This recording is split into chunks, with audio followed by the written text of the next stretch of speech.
What's going on, guys? Zain here with Everything Vive. Want to welcome you back for another episode. I am here with Ronnie. Ronnie, how you doing, man? I'm doing great. How are you? Doing good. Just got back from overseas. Still jet lagged, but I got my Vive time in the last couple of days, and I'm ready to talk about some VR. How about you? Yeah, no, same. It's been busy. It's been a busy time in general, but there have been a lot of cool games coming out recently. So it looks like things are starting to finally. There was a little bit of a lull, but now things are starting to pick up. There's already stuff being released, and it looks like more and more stuff is being announced as we speak. So yeah, and there's more stuff coming out soon. So yep. But we'll get into that in a little bit. So first things first. Thank you guys all for tuning in. A little thing that we started last time that I just want to mention again. We really, really do appreciate all the reviews that you guys are leaving on iTunes, especially. We're trying to grow on that platform specifically. And so what we started is a way for you guys to get a free $20 Steam gift card. All you got to do is leave a review on iTunes. Let us know how we're doing, what you think of the show, and then take a screenshot of that and shoot that over to contact@everythingvive.com. There will be there'll be instructions in the show notes as well, but we will draw a winner at the beginning of every month. So May will be the first month, and so it'll just be a chance for us to give back. I know we talked about it at length last time, but just wanted to make sure that we mention it here on out, so you guys can enter in. And for those who already have left a review but have not sent a screenshot in, please make sure you do that, because we want to get you guys involved with the giveaway as well. So with that being said, Ronnie, you ready to jump into some news? Let's do it. So let's start off with some good news. Logan Olson, who is the developer of Soundstage and who we had on the podcast, I think he was actually one of our first guests back in episode 14, I believe. That is correct. He was was he number 2? I think he was actually number 1. We could probably go back through and check. But sure. The news is that he just joined the Google VR team, and I think he'll be working on some projects for Daydream, and just I think they really want to incorporate all of the awesome stuff that he's done with Soundstage into all of the VR apps that they're working on. So, Logan, congrats, man! We're really excited for you and are excited to see what you come out with on the Google VR team. Yeah, no, that's amazing. So it's always great to hear when people are able to move on up and get new opportunities. And I mean, VR is already giving so many people new opportunities in general. I know Logan has been in the industry kind of before it was really an industry. So that's amazing. So that's great to hear. Yep, very excited for him. And yeah, so we'll see. Maybe we can even get him back on the show, and he can let us know what he's up to over there. But we will be cool. We'll leave that for a little bit later. So some other news things. We're just gonna rip through these because there wasn't much, like you were saying. There's somewhat of a lull in terms of specific Vive news. But the other news is I'm starting to wonder if I was just gonna say it seems like for better or worse, it seems like there's a lot of upcoming game announcements coming out and people being able to try new stuff, and maybe as we creep up to E3 and some of these other conferences, maybe people are kind of holding out on some of these new announcements until a little bit here. So it's on one hand, not as exciting of a time for news, but on the other hand, it seems like there's a lot of stuff kind of around the corner.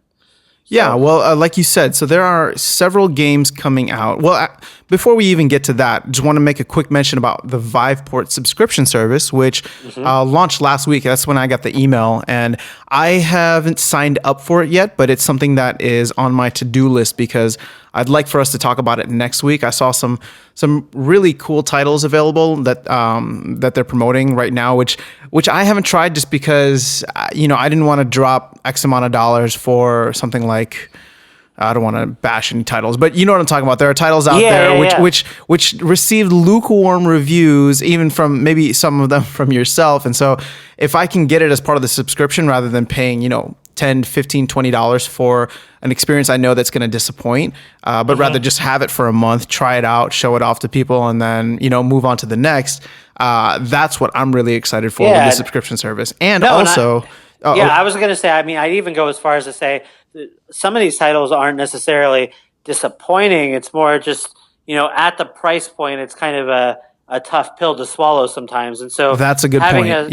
Having a subscription service allows you to gain the maximum enjoyment out of the titles without feeling like, oh, I paid too much, or, was that worth it? Should I return it? All this kind of questionable, iffy kind of feelings you sometimes get by spending,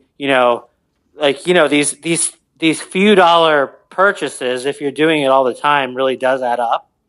And so this is a guilt-free way to, enjoy all of these great experiences and not feel like you have to really worry about the consequences on your wallet. You just, you're paying a fixed amount, and then you can try out what you want to try out. No, I couldn't agree more. And one of the things that I'm excited about is Arcade Saga is available as well as part of the subscription service. And this is the first party game essentially. And it just makes me think, and this is going to be a discussion that we'll save for later, maybe even next week. But if Vive and Viveport can really start to build a catalog of solid games, and you start to get some of these bigger developers contributing games, I mean, that might be a little rivalry there between them and Steam. Just because I know for myself, if I can have access to certain games and only pay $7 a month, until I play them out, because there's so many games in my library right now that I bought, I played, and I haven't touched in like 6 months at this point. It would be really nice I feel like in a perfect world, you would pick up the larger, more substantial games on Steam, and then a lot of the smaller kind of one-off experiences that you more or less finish in an hour or so, those would all be on some kind of a subscription service. Yeah. So you'd be able to enjoy all of these little quirky short VR experiences for a set price altogether. And then the bigger titles you could purchase on Steam. Like that would be, I wonder how this will all shake out, because it would be amazing if that's what Viveport ended up being more like.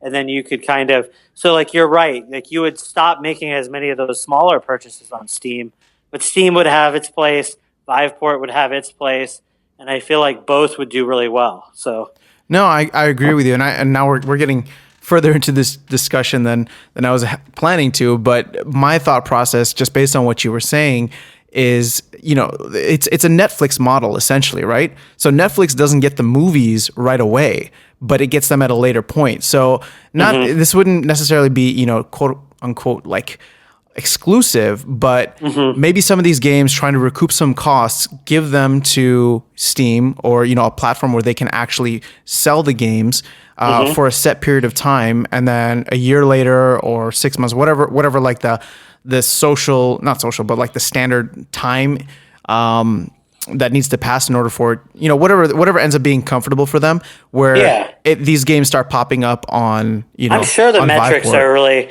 like, I bet you, like, if we talk to some of the developers that we've just about the business side of Steam and everything, I would not be surprised if there are very clear statistics out there to say, okay, what is the window of primary sales, and then when does that drop off, and so I feel like if you know all of those metrics, you could make it a really lucrative thing for you, to where, okay, we, based on statistics, we know that we've, sold the bulk of our sales, let's say, or we've done this or that near our launch.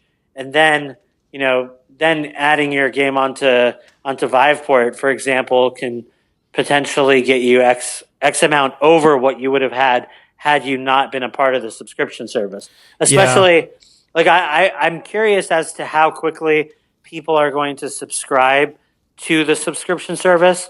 I know HTC recently announced something to the effect of about 100,000 users are, on Viveport generally, or I don't know. I'm off the top of my head, I can't remember exactly what the metric was as to if those are people actually, viewing the store or kind of, being in the app or what that actually means. But I mean, assuming it's something that's meaningful, already 100,000 people just in the ecosystem, given that Steam VR has been around and so, prevalent with the Vive up to this point. I mean, that's not a bad start. And if you have a decent chunk of those people signing up for the subscription service, even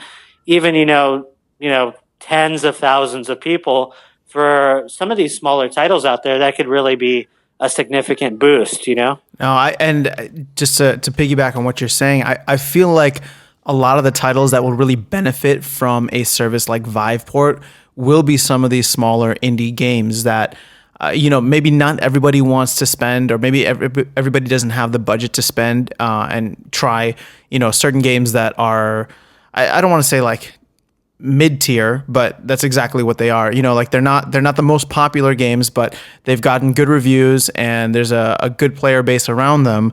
And, there's just a way for people to, or this would just be a way for people to get access to those games, try them out, play them without ever, putting on the money that they would need to buy like a bunch of different ones, if that makes sense. Yeah, no, it does. So. Very cool. Well, and the last thing about the Viveport subscription is that you do get 1 month free. So for anybody who's on the fence about trying it out, you get a free month. So if you don't want it after that month, or if the titles aren't good enough, you can always cancel. We're not. I feel like I'm sounding too salesy for Viveport, but I'm just excited about it myself, and I'm hoping to give a little bit more of an in-depth review, or at least my thoughts on it next week. And you're planning to get it too, right?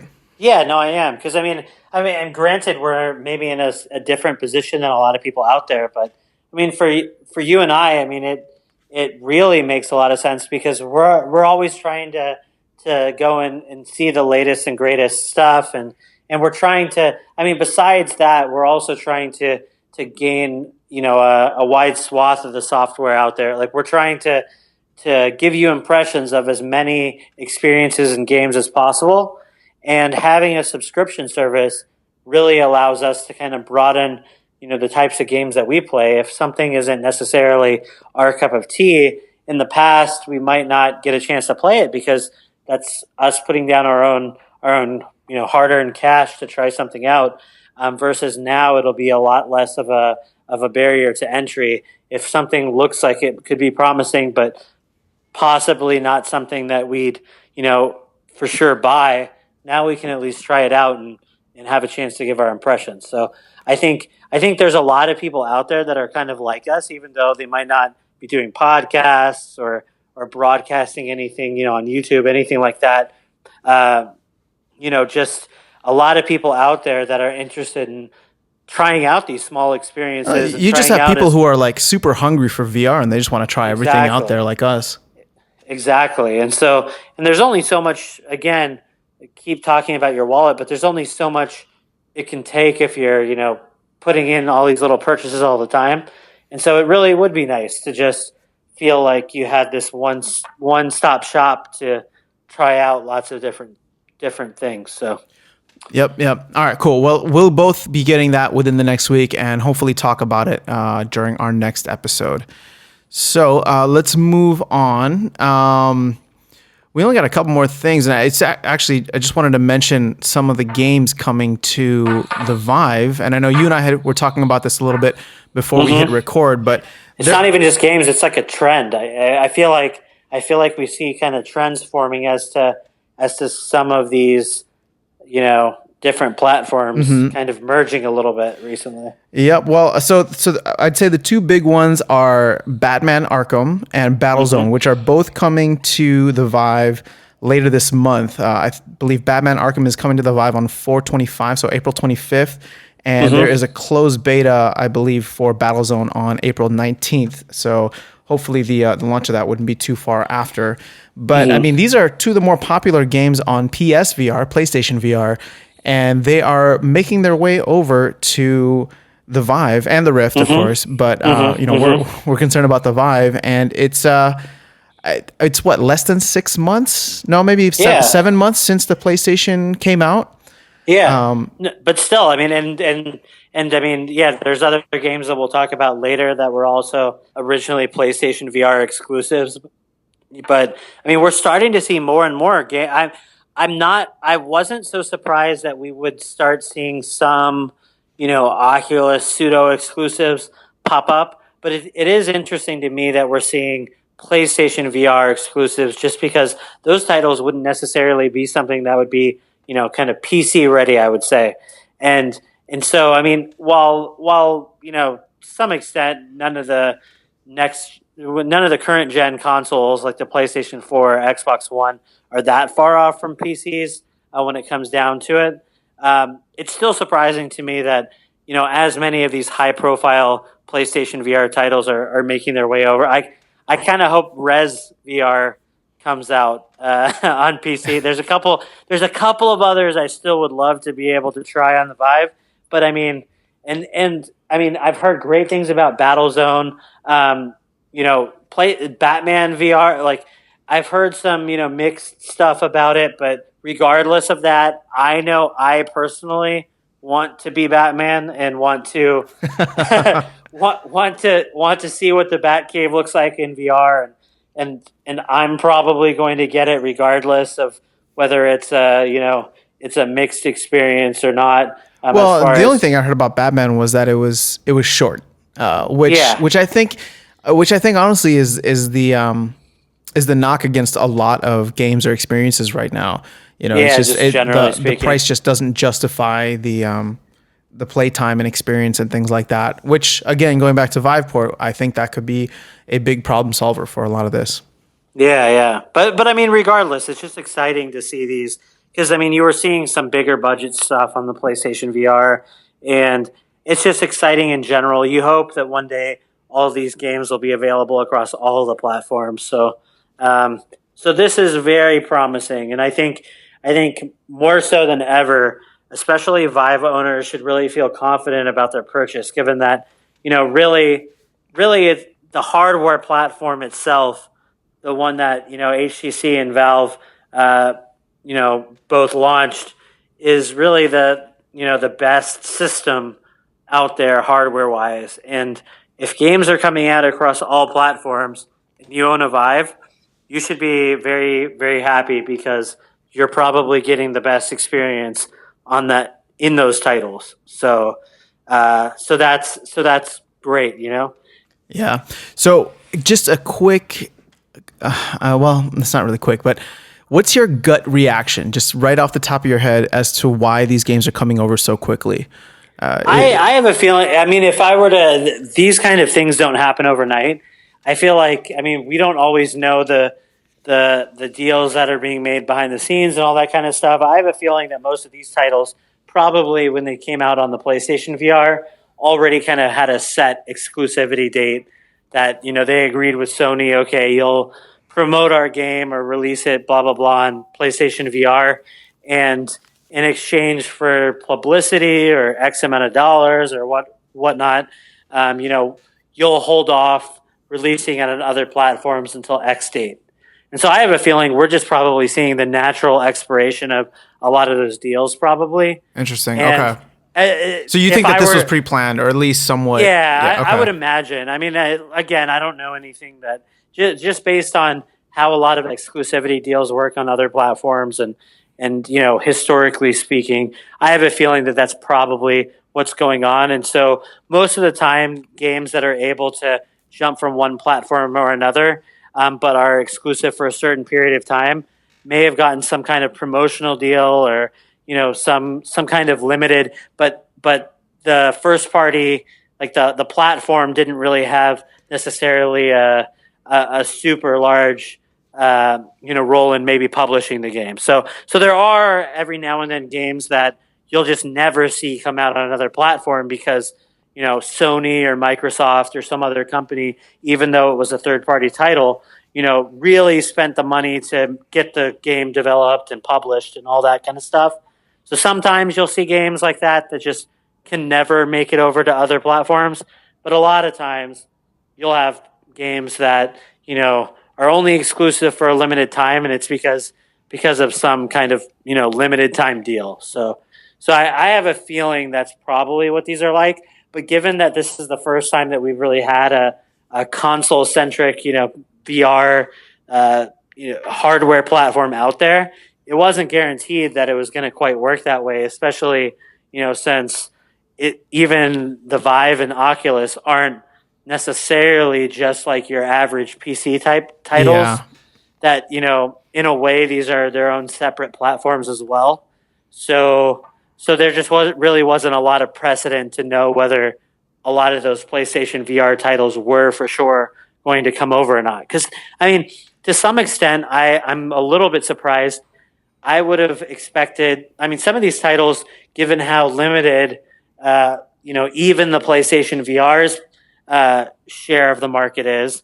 How many, there really aren't that many headsets out there when you compare it to how many PlayStation 4s are out there, let's say. Mm-hmm. Yeah.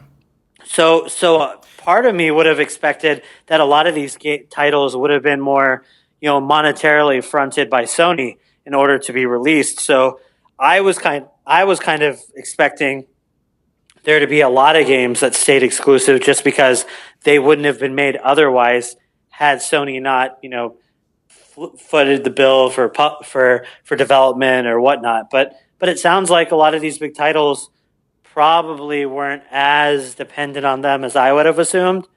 I could be wrong, but given that they're coming over, or maybe it's viewed as just okay, they've made the bulk of their sales on that platform.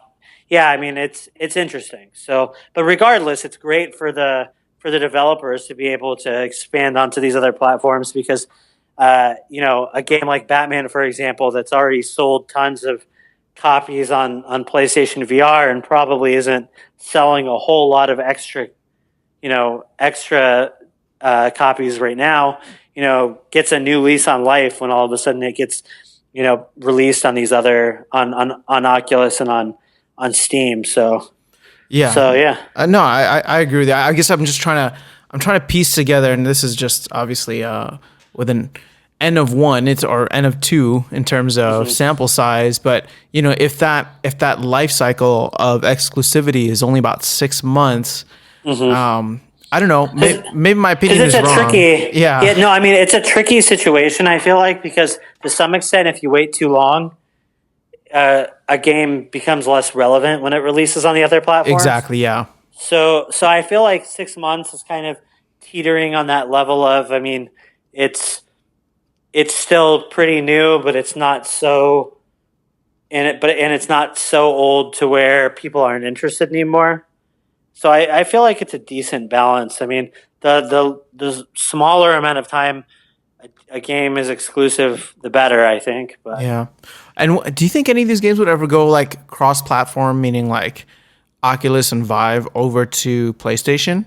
I know that has always been difficult or just even unfair to do in the past, just given the advantage that PC players have. Sure. But I'm curious now in terms possibly. I think because everybody's got 2 controllers and a headset, right? Like that's the control mechanism at this point. Now, now the unfairness, I guess, would come down to what you think the best console is, or what you think the best headset is in terms of just whatever. I guess. Right now there's no doubt that the tracking is the best on the Vive, and I'm sure people will have things that the PSVR and Oculus are good at as well. But I'm just curious if that would ever, if we would ever reach that point, because man, you could open up quite a few communities by sharing those different platforms together. Yeah, no, I agree. I think ultimately we will see all the platforms converge somehow, but consoles in general have always been more closed, but at the same time, especially in the most recent generation of consoles, you have seen a lot of independent games being released. In a lot of ways, the PlayStation Store and the Xbox Marketplace look a lot more like Steam now than they did 5 years ago, or even further back than that. So I feel like in general things are kind of opening up, and so it seems like there's always opportunities for for games to be released on new platforms. Yep. All right, man. Well, that's all I have for the news. How about you? Yeah, that's it for the news as well. Like it just these trends of games coming over is great to see, and there's going to be a lot of cool titles coming up. So it's just it's an Oh yeah, exciting time to be the able. Rick and Morty title is coming out April 20th as well. Yeah, I'm So excited. Everything that they've kind of released up to this point, mostly for the Vive that I've played, have all been really fun and unique and take advantage of the hardware really well. So I'm interested to see what they come up with. yeah, and I mean, if you're a Rick and Morty fan, this is gonna be. I mean, you're probably just as excited as myself because Dan Harmon is the creator. He's huge into VR, and so I mean, it's cool to see like some of the people behind your favorite movies, shows, whatever, really trying to make the most out of VR and like creating content just for that. So I'm excited for that. April 20th, which is less than a week away, or no, it's a week away. At this point, a little bit more than a week away. It's kind of crazy that we're already near the end of April. Yeah, no, that's for sure. Okay, well, let's get into game talk then, and this is a first for us, and maybe it was the fact that I was out of town overseas, and we didn't really communicate which games we were playing, but it ended up being the same one. So you and I played Tethered VR, and I don't know. You want to go first? We're both going to give our thoughts on this now, and I don't know. We'll see. Maybe in the future, if this works out well, maybe we should just start playing the same games. But yeah, no, I mean, yeah. So I picked it up just because I had heard great things about it as a PlayStation VR title, and kind of on the theme of what we were talking about earlier. Yep, exactly. With the news, Tethered is a game that was on PlayStation VR and is now on now playable on the Vive and the Oculus. And so I just heard really good things. I heard that it's a pretty full-fledged game. It's challenging. It had great graphics, that kind of thing. It was a lot of fun. So I said, hey, let's give it a shot. And honestly, I came away pretty impressed. I thought it's done really well. And if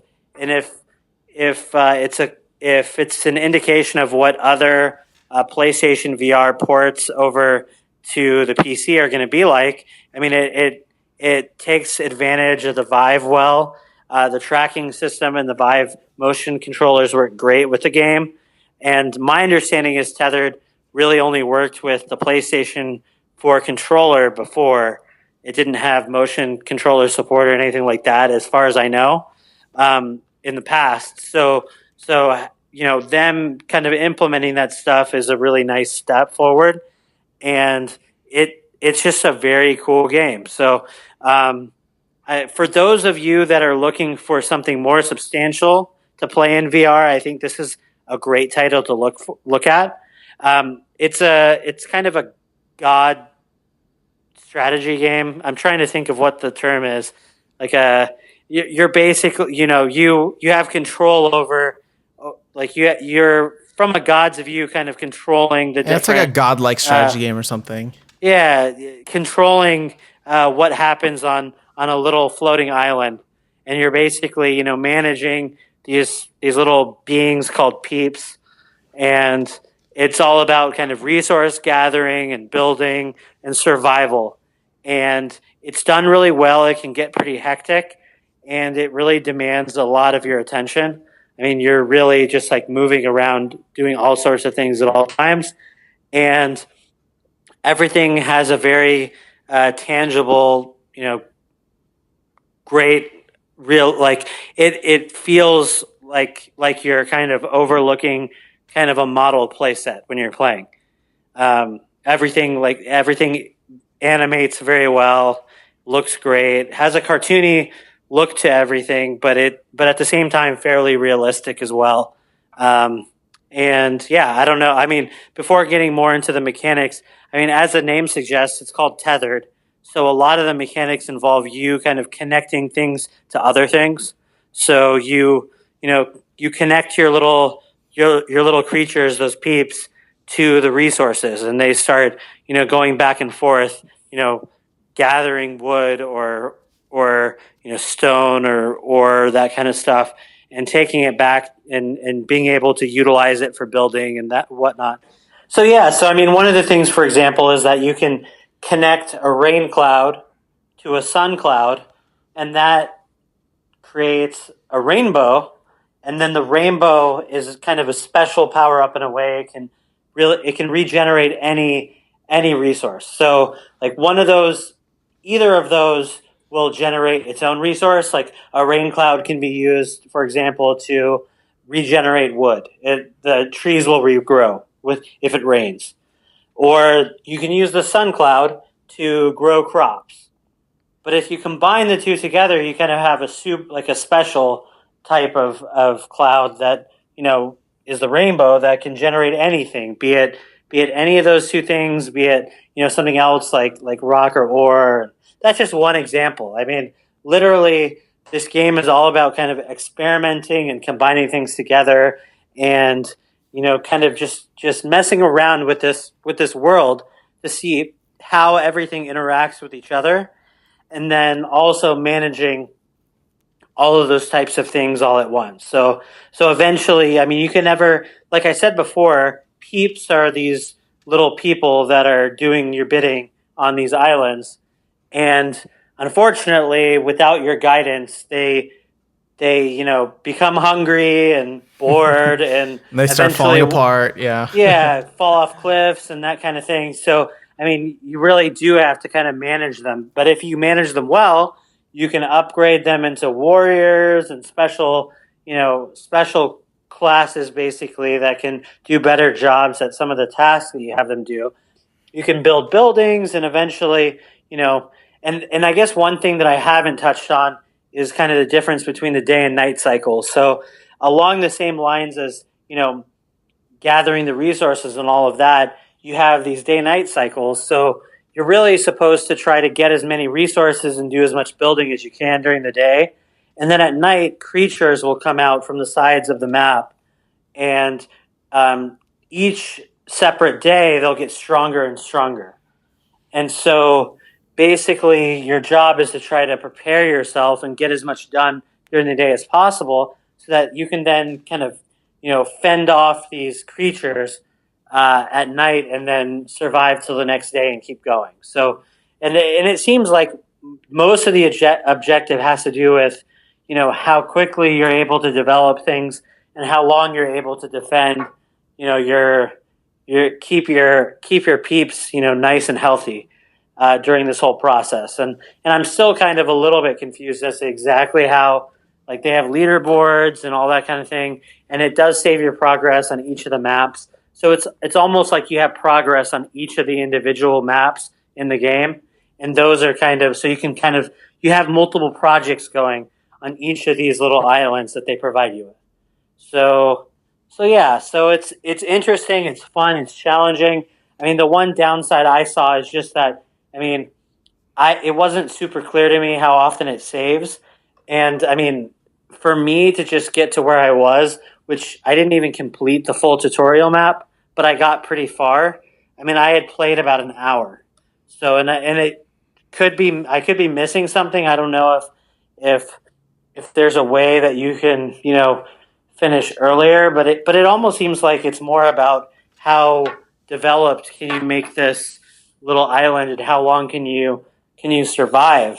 So I don't think the goal is to do anything too quickly or end your play session too quickly. I think it's all about getting these little islands going and being able to keep them, maintained and continued, continuing development. So anyways, yeah, what were your impressions of it? Because I actually feel like to some extent, I'm not sure if you got as far as me, but on the other hand, I feel like you have a lot more experience with strategy games in general in VR.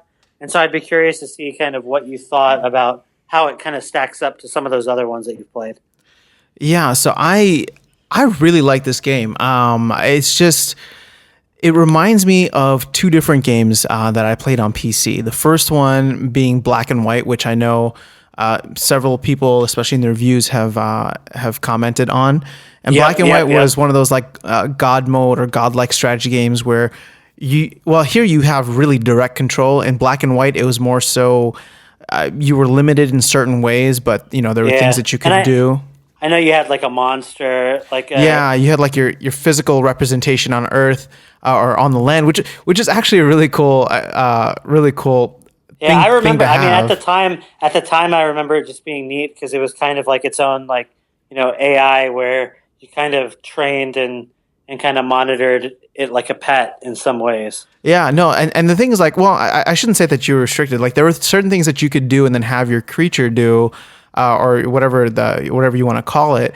And I guess one of the cool things in terms of like what you're talking about AI is, based on how good or evil you are, your creature would start manifesting certain characteristics that match how you ruled as, the leader or the god or the people, you know what I mean? Yeah. So so that's Black and White. This game obviously isn't at that level, but it does remind me a lot of that game in terms of what you can do, the things that you can control, and there is a lot of micromanaging that something like Black and White didn't have, which is why the second game that comes to mind, which is probably a game that isn't as well known on PC, but I for some reason had it or got it and had a blast playing it, but it was called Creatures.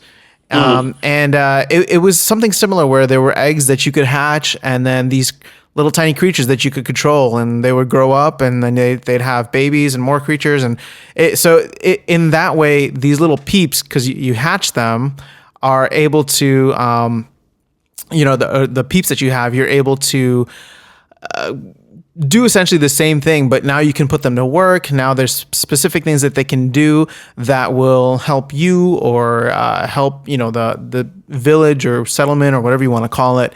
And like you said, they get a little, what's the word I'm looking for here?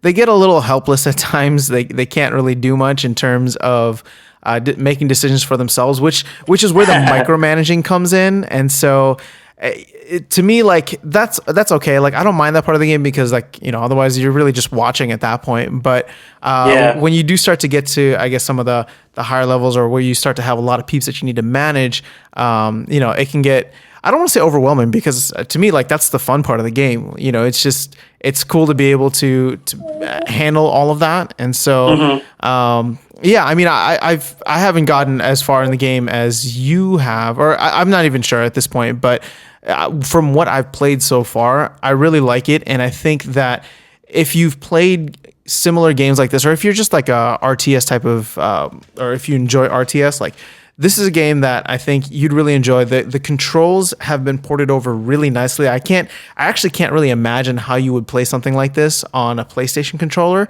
It would just seem... I agree. It seems like it would be such a hassle. It just seems like it would be even more tedious than it is now. And I mean, it's not tedious now, but like I can see it being tedious when you don't have the controls. Like there were so many games back.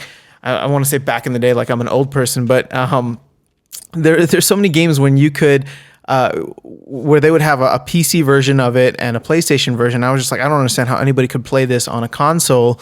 Without a mouse. I mean, it's just impossible. It just seemed like so difficult. But yeah, so I would say that the controls ported over very nice. The graphics, I know you said that they are a little cartoonish, but they're actually really well done. And the fact that you can like zoom into the you can zoom in or out of the landscape or the island, and when you zoom in, like those graphics, like they render really nicely. And so there's just this nice little feeling. Well, it's not a feeling. It's just like the atmosphere is fantastic, and the aesthetic is really nice. So it's something that I think that if you're into this type of game, it's definitely worth checking out. I've played several of the other RTS games out there. I think one of my favorites is Castle Must Be Mine, which is maybe not really RTS, but more so wave-based, but maybe a hybrid of that. And I spent literally tens of hours in that game just because it's a lot of fun. And I know that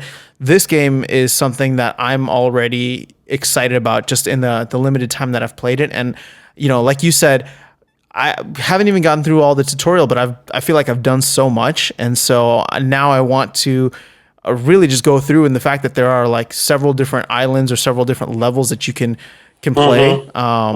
Yeah, I mean, literally, I spent about an hour in that first tutorial level, and most of that hour was spent doing new things. I mean, it was literally the whole hour of this tutorial was, giving me new concepts to deal with and kind of learning how the game works and all that kind of thing. And I was just thinking, like, man, there's a lot of games that I'd already be done with this game at this point. Yeah, no, I totally agree. And there are a few games out there that, like you said, have that replay value. And maybe we aren't there yet, but this is just something that I feel like, as you go along, there are different ways that you can play the game. There are different strategies that you can use. And I'm seeing that already just, on the most basic or on the first levels of the game. And so like, it's one of those things where I'd be excited to go back after finishing the game to try and improve the score, get it higher on the leaderboards, or just have that self-satisfaction that you played a level as perfectly as you could.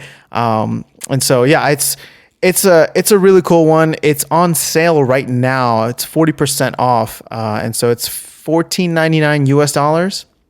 And I mean, at this price, it's a fully developed game. I would say that it's definitely worth it if you're into this type of game.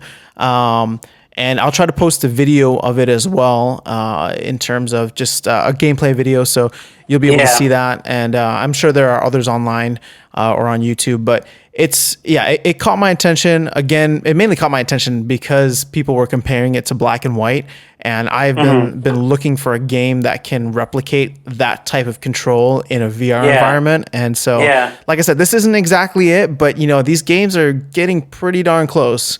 So, I mean, like you said, I think for anyone out there that hasn't played it, I mean, literally you can zoom in. I mean, it's kind of on a floating suspended island. It's a little world on an island.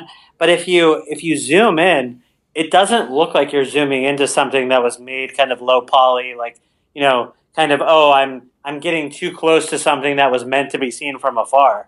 I mean, literally you zoom in and it looks like, oh, this game, like, you're supposed to be on ground level, but in reality, the game kind of lets you do as you please. So it's really neat. Yep. So, I mean, that's all I really have for the game. You got anything else you wanted to mention? Yeah, no, not really. I mean, just that, like you said, I think it's worth picking up, and at $14 especially, it's a steal. Even at full price, if someone's listening to this kind of after the fact, and you have to get it for closer to, I think, $24 or $25 or something. I mean, even then, if you're into these type of games, if you like strategy, it's a great one. And I hope more and more, high quality titles like this from other platforms like PlayStation VR continue to come to the Vive, because it's refreshing to be able to play the quality titles from other platforms. You hope that these, all VR enthusiasts are able to play everything. So. No, couldn't agree with you more. And like we said earlier in the episode, there are more games coming out, and I cannot wait. And I think those are going to be some of the next ones that we end up talking about, just because they'll be new and fresh. And I mean, people who have Vives or who do not have PSVRs will be eager to try them out, especially after all the rave reviews that they have gotten on PlayStation. Yep. Cool, man. Well, that's all we got for today. Again, just a reminder that we are giving away a Steam gift card, $20 at the beginning of every month. So if you could leave us a review on iTunes, we'd appreciate it. And we are up on iTunes, Stitcher. We post these up on YouTube as well. And YouTube is where we keep the discussion going. So we'd love to hear your thoughts about this game or any other games that you think we should check out. And with that, we will catch you guys all again very, very soon.